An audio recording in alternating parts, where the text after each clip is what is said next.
Hey folks, today we're covering Tinto Talks 56, and this week Johan is going to talk to us about some changes coming to diplomacy and warfare.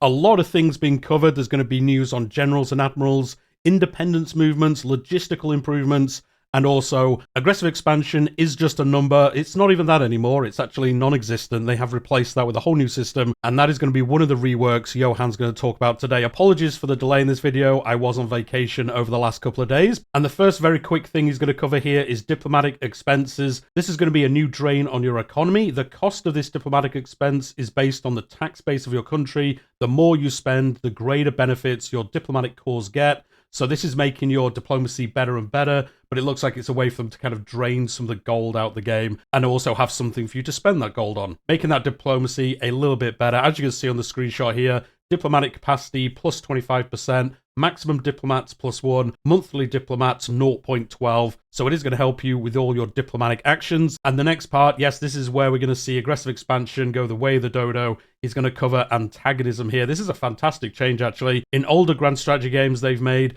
they had this concept called bad boy, and it was impacted by how badly you behave and how other countries would react to those actions. This evolved into the aggressive expansion system that they used in EU4 and in Imperator Rome, which was a direct impact on the opinions of others and allowed them to form coalitions. And if you've played EU4, if you've played Imperator, yes, you know exactly how this worked. If you've never played any of those games, it was pretty much like if you expanded your realm bigger than the game thought you should be, especially if you did that quickly. You got this aggressive expansion modifier, and ultimately, once that was high enough, as he says here, they could form temporary coalitions and they'd attack you and kind of unify to try push you back down in how big you were. It's a bit of a meme. You've heard aggressive expansion is just a number because you could just counteract this relatively easily. It wasn't really that good of a system, but it was okay, I think, for what it was trying to do. But as you can see here, they are actually ditching that now for EU5 and bringing in this new antagonism system. So while these were useful systems, they were all a little bit limited, and as merely an opinion modifier, it was rather hidden and hard to get overviews of how it was actually working,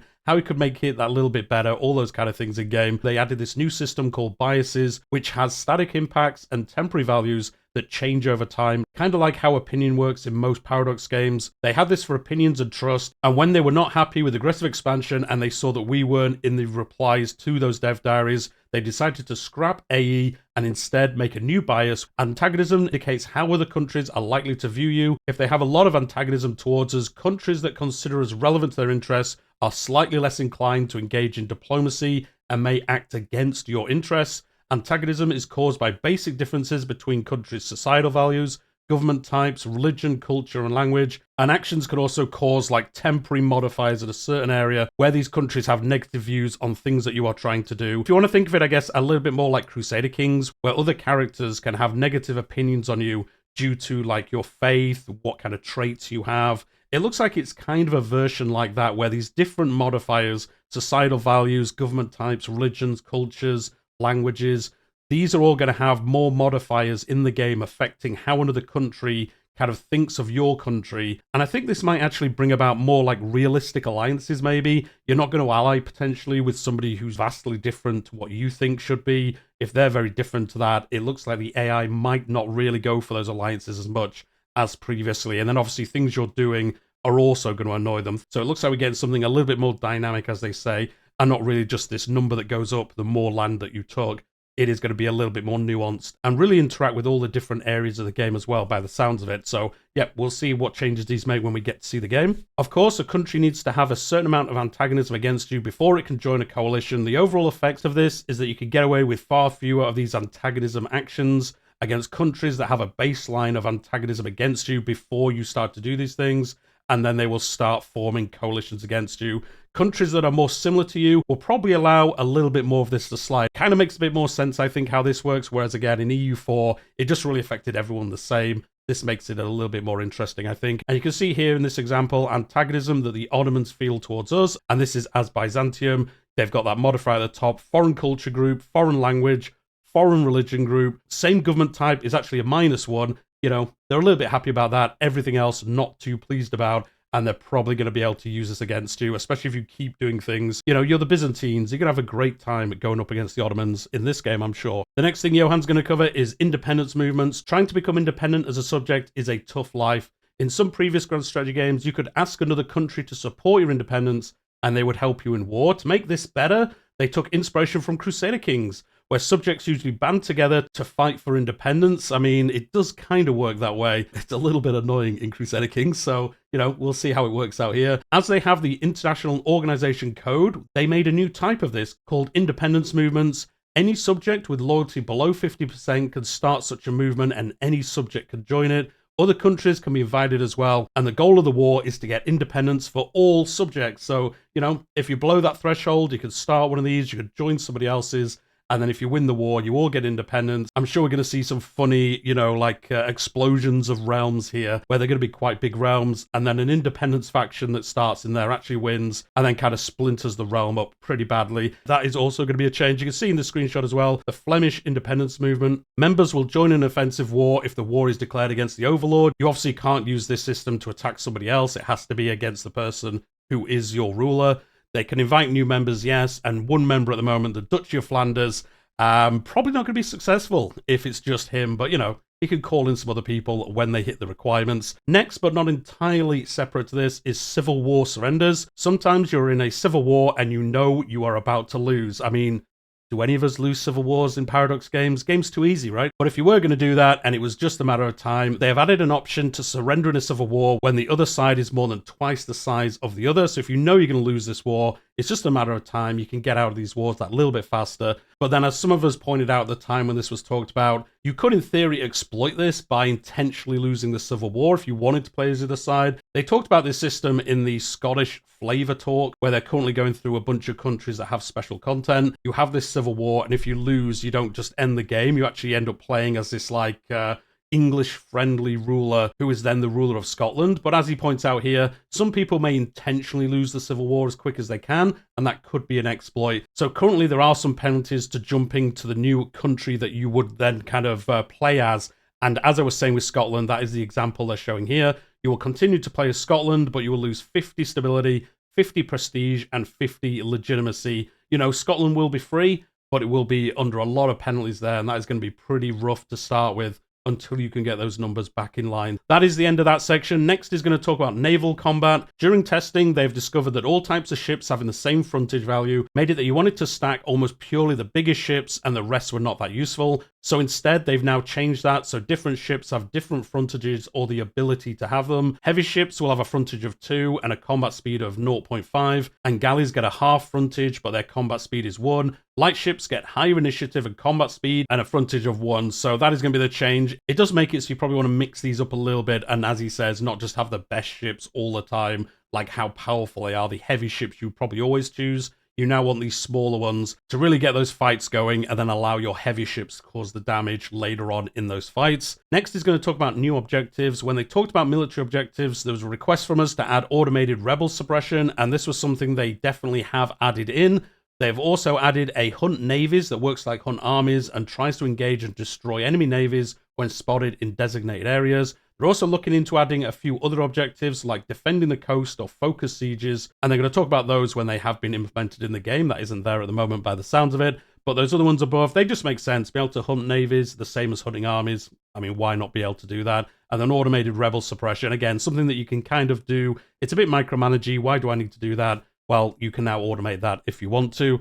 Next, Johan's going to talk a little bit longer about logistical improvements. While they were happy with having the logistics system in the game and having food matter to the players, it was a little bit limited in that you could only trace 2 locations away at most. So they've introduced a concept called logistics distance, and now every single army traces a path to the closest valid supply source. The length that can be traced can be expanded through advances in several of the later ages. So as technology progresses, the lengths of these logistics can be longer and longer, and that's going to help you kind of fight your armies further and further into enemy lands. A valid supply source is a supply depot, a port, or a sea zone with a navy carrying food that can distribute it to your armies, or a provincial capital that is under the control of a country giving you food access and actually has food itself. You can't just magic some food out the air. It does actually have to have a stockpile. Supply paths can only be traced through friendly controlled territory, but not through any location that belongs to the zone of control of a hostile fort. So you have got to kind of like open up these paths into somewhere that you can then bring your supplies through. They've also made it so armies can only carry a single month's supply of food with them, except for auxiliary units. Well, that's obvious because they're there to feed everyone else. These can carry several months' worth of food to feed the regiments that it is attached to. This means that even if you march deep into unprotected territory or have the ability to ignore zone control of forts, you will need to still get a supply path to where your army is. So you can't go crazily into the middle of somebody's land and then the supply route will get cut off, and when your army runs out of food, you're going to be having a bad time. You know, some pretty famous examples of this, and it looks like this system has been refined that little bit more to actually make it a little bit more interesting, and probably something you can combat as well that little bit more easily as a player defending against this as well.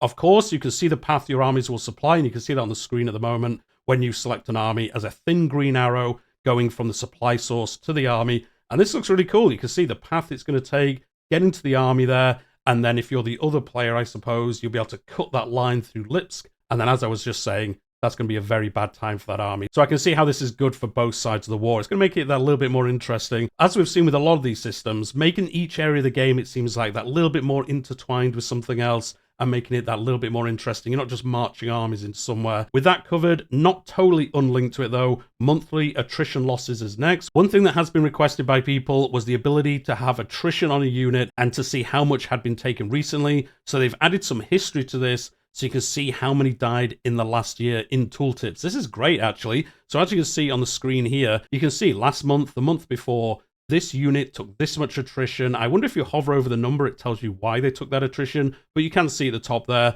you know, the weight of it, the supply limit, the normal winter, the lack of food. It is taking that much attrition due to those numbers. And you can see in previous months, it caused that much damage to my unit. And I guess you can plan ahead or see. I guess if you've got an army fighting, you're distracted somewhere else, you come back and suddenly it's missing like 1,000 men, you can hover over it and you'll now know why that happened. If they weren't in battle, this is where those units went and what happened to them. So again, a fantastic change. Next, we're getting on to recruiting admirals and generals. Another thing pointed out by the community was the lack of generals or admirals for your units, or the potential for that to happen. So they've added 2 new actions where you can recruit either a general or an admiral for your country for gold. The price is based on the economy of your country, but the price is reduced by the military ability of your ruler. So if you have a highly competent military ruler of your country, this is actually probably going to be a pretty good way to get hold of some of these if you have a bunch of money anyway. You know, at a pinch, you might have to use this desperately on another character who isn't as good at this, and it's going to cost you a lot more money, but, you know, if you desperately need a general, you've got this option now to do this. The abilities of the new commander depends on the current army or navy tradition, which will be reduced by hiring one of these people using gold. So that's going to be the punishment side of this. Yes, it's going to cost you gold, but it actually affects your navy or army tradition, hiring one of these in. I'm not too sure about this. Let me know what you think in the comments down below. I get why they added this. If you didn't have a general and then somebody declares war on you and you have no one in your realm that can do this, I guess it is good to add an option to do this. And as you can see in the screenshot, it reduces your army tradition by 5 at the moment, and a new general is trained and enters your country. Kind of hope they're not that good, that this is like an emergency thing you can do, because I kind of like the fact that if you don't plan for these, you can get caught out. Again, I can see why they added it. Some people wouldn't be impressed by that, but I actually think you should be kind of more punished for that. Although 5 army tradition might be quite a lot in the scheme of things, so maybe it is bad enough already. Again, we'll find more information about this in the future. And you can see here, the ruler's military ability, minus 66% for the cost, and the base cost is 60 gold. We don't know what era this is in or anything like that, so we don't know if that's good or bad. I imagine it's pretty bad. But again, let me know what you think in the comments down below. When I cover Crusader Kings, I always rail against these options where, you know, you're missing a knight, where you could just press a button and get some knights to appear. Yes, it costs you gold or prestige, but, you know, if you're in desperate need of one, you can get one. I always think it kind of gamifies a game a little bit too much. Again, it is a game, so maybe it's fine. Maybe it's just me on my high horse about something like this. But yeah, I kind of dislike these options where you need something and you can just press a button and a general appears, or in Crusader Kings, like a knight or something like that. And if you don't plan for something, you can kind of get out of it relatively easily. But anyway, we'll see once we actually see how badly this affects you. And with that minor rant or, you know, feedback there, I guess, from me, that is going to be the end of this dev diary. I think some really good changes here by Johan and the team. I do like most of the things I see here, even with that little bit at the end. I do like that they added this in a way so, you know, you can get out of a bind if you need to. The logistical improvements look good. Getting rid of aggressive expansion. I like how it's just kind of in the middle of this. That's actually a major change. So, you know, it is going to be interesting to see how these international organization version of this actually works and how well that plays out. And next week, I think this is the last of these kind of reworked dev diaries that he initially talked about. Next week is going to be a mixed collection of all the other major changes. So things that cover all aspects of the game, it sounds like. That is what he's going to be talking about next week. So we'll see what he has to say then. But as always, hit that like button if you've enjoyed it. Subscribe if you're new here. We do know this week we are getting that one that I just talked about. And then we do know on Friday we're getting a bumper Tinto flavors covering a whole bunch of things, as there wasn't one last week. The team busy with some kind of event. So, we do know on Friday we're going to get this like double edition basically of the Flavor Dev Diaries. So we'll have a look through all that on Friday and discuss it. But we'll leave it there for today. Hit that like button, as I said, if you've enjoyed it. Subscribe if you're new here. I'm covering this game up to official announcement, launch and beyond. And I also cover Crusader Kings 3 in a very similar manner. But we'll leave it there, and I'll see you all next time.